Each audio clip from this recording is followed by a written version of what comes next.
musikari bakarra etorriko da? Bakarrik bakarra eta ari atzizkia. Kaixo, zer moduz? Saio honetan informazio trukean arituko gara. Eta lanbideak ere adieraziko ditugu. Asteburuan bakarrik egon nahi nuen. Lasaitasuna behar nuelako. Ostatu txiki batera deitu nuen. Gela bakarra zeukaten libre eta ura hartu nuen. Oso gustura egon naiz. Denak oso atseginak izan dira. Zerbitzariak, harrerako langilea. Zu ere bakarrik joaten zara toki lasaietara? Ikusi bideo pasarte hau. Marenek musikari bat ekarri nahi du ostatura. Zer iruditzen zaizu kontzertu bat antolatzea ostatuan? Kontzertu bat? Musika talde bat? Maren, hemen ez dago lekurik. Ez da talde bat. Bakarlaria da. Gitarra eta ahotsa. Musikari bakarra? Jende aspertu egingo da. Ez da pentsatu ere.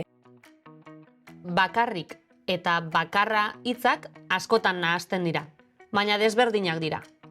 Zein da bien arteko aldea? Hementxe azalpena. Bakarrik adberbioa da, eta bi esan nahi ditu. Lagunik gabe, kiderik gabe, eta besterik ez, gehiago ez. Adibideetan argiago ikusiko dugu. Musikaria bakarrik etorriko da.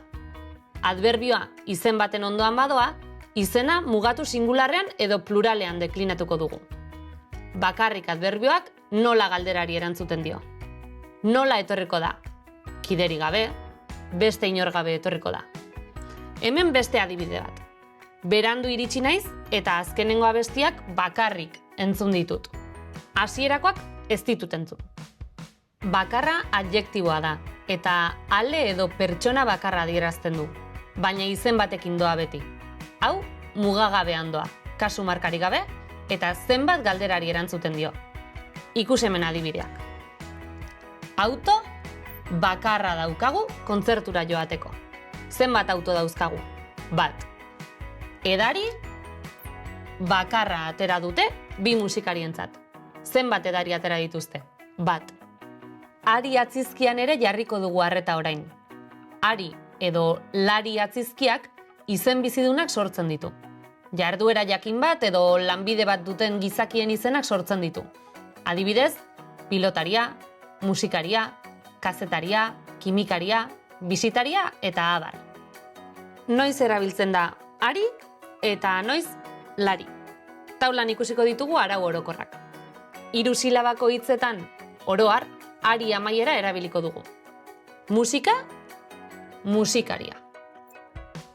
2 silabakoetan eta amaiera i edo kontsonantea dutenen kasuetan lari erabiliko dugu. Argazkia, argazkilaria. Badira hala ere salbuespen batzuk.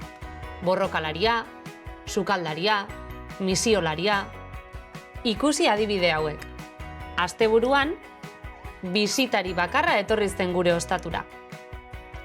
Gure herriko pilotariak partida ona egin zuen atzo. Edo gure elkarteko sukaldariek oso menu goxoa prestatu zuten.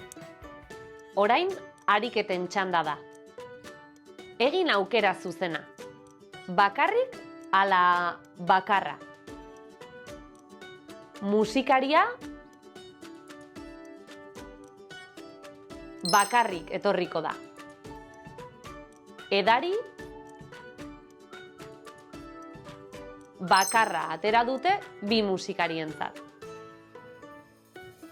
Auto bakarra daukagu kontzertura joateko. Erabili, ari edo lari atzizkia eta kasu marka egokia jarri.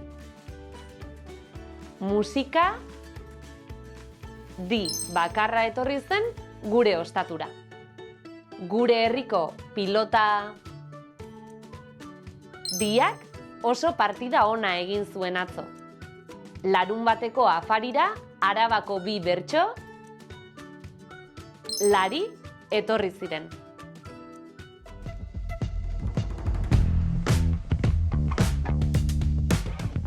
Bakarrik adverbioa.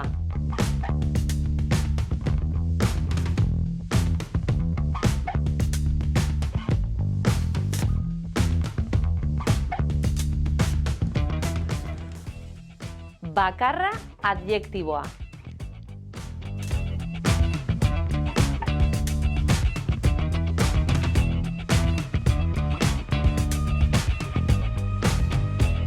Ari, lari, atzizkiak. Jarduera jakin bat edo lanbide bat adierazteko. Ongi izan eta hurren arte!